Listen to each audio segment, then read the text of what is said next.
What's going on, man? Not sure how to pronounce your name, Glockenspiracy or Glockenspiracy, but anyway, for you other guys watching this video, this is intended for him. It's going to be a video on direct mounting accessories to the Troy Alpha Rail. So we'll go ahead and get into it. Bear with me, I'm not in the normal location where we do videos, so I kind of had to make a makeshift studio, I guess you'd call it. So let's just get into it. First off, here's the Magpul MVG that I chopped and stippled, and as you can see, the top is the same, nothing special done to it. All I really done was just kind of filed the edges down here, because when it was mounted on the gun they kind of stuck out a little bit. No big deal, not nothing you would have to do, just preference, I guess. Like I said, as you can see, the top, that's how it comes to mount to the Magpul polymer handguards, but just a hole up in there like that. So basically, the way we're sitting now, we got the larue handstop on there because I can't make my mind up which one I want to run, so I switch back and forth. And just the other day, I ended up taking and filing the rail grabber wings on this. I filed them off so it sets up flush to the rail.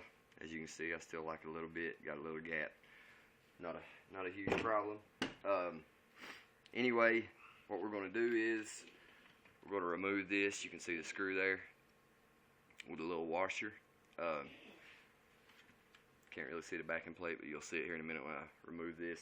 We'll go ahead and take this off, and I will install the Magpul MVG just to give you an idea. Here's the scout light, direct mounted to the Alpha rail. Gun is clear. Not going to be pointing a loaded weapon at the camera girl, but if she can just get those screws right down in there. You can see the red mark on one. Hold it still. Okay, you can see the screws down in there. It's just the screws from the gear sector mount. They're 6 32nd torque head screws, and they're just screwed through the back. It was really simple.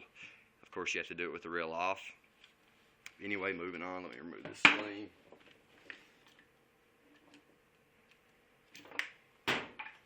Okay, so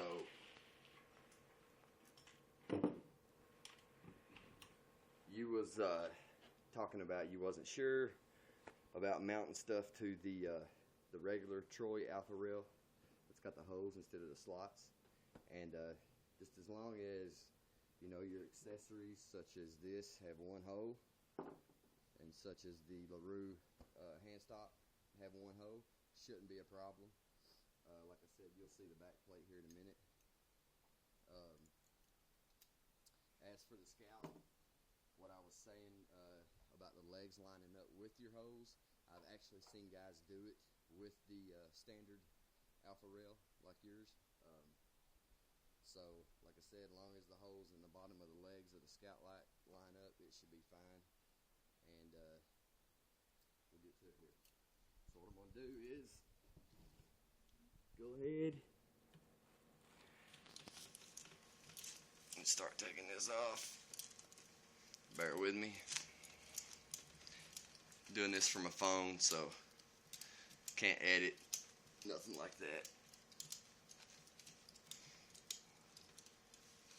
When you get it down so far,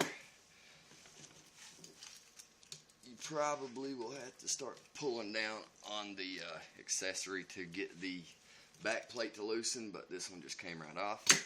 So there you go. Yeah, my filing looks a little shoddy there. I didn't finish it up. No big deal. It's never seen. Whoa, table's gonna fall. Okay, so here is the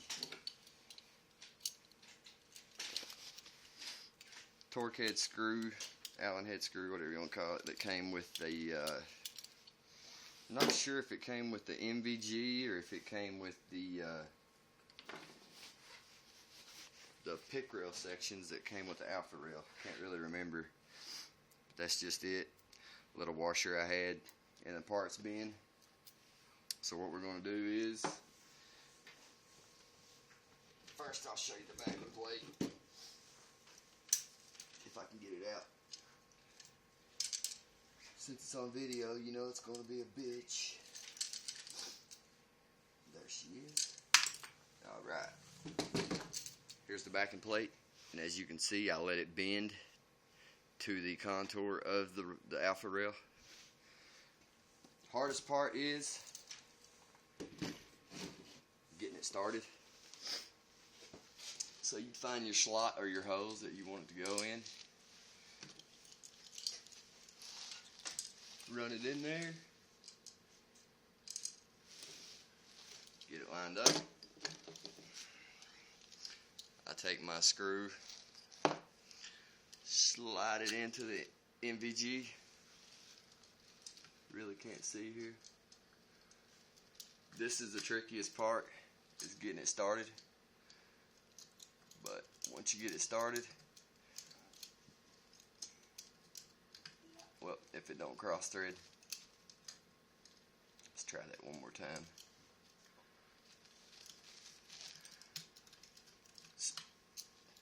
Of course it's going to cross thread. Okay, there we go. Like I said, getting it started is the hardest part. Then you can, well, try it one more time. You spin it fast a couple times, and it'll start the threads, and then you can, well, I can't see, okay, then you can kind of pull down, hold pressure on it while you tighten it up, and then I usually let the backing plate spin around sideways. Can you get that on camera? Let it spin sideways instead of long ways. Whoa. Then tighten it down.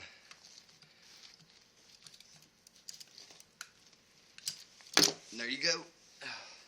It's just that simple, man. Sorry, that's my little boy. But as you can see there's the MVG mounted up. Didn't really get it too straight because I didn't try. Back it back out. And there's actually lines, little grooves in there that you can see. Not actually grooves, they're more of a, I don't know what you call them, but they actually, you can eyeball them and line them up with the lines in the rail and get it pretty straight. But yeah, man, that's it. That gives you an idea how it's done. Not too hard. Another look at the scout light. Let it focus.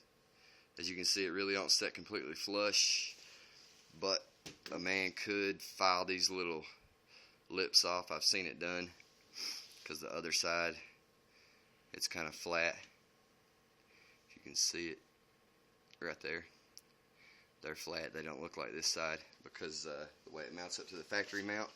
But excuse me, on the light I did have to cut off the little wing for the Magpul M-bus front sight, which I run mine up all the time anyway, and the scout light keeps it from flipping down, which I like. It's got a little bit of breakaway, but run my front sights up, so not a big deal. You could probably get away with not doing that. It just depends on how your scout light would direct mount to your rail. Be a lot easier if I was around that type of rail with the hose and could see how it works out. But yeah, man, that gives you an idea. Hope it helps some. And yeah, let me know how it turns out for you. Appreciate it, man.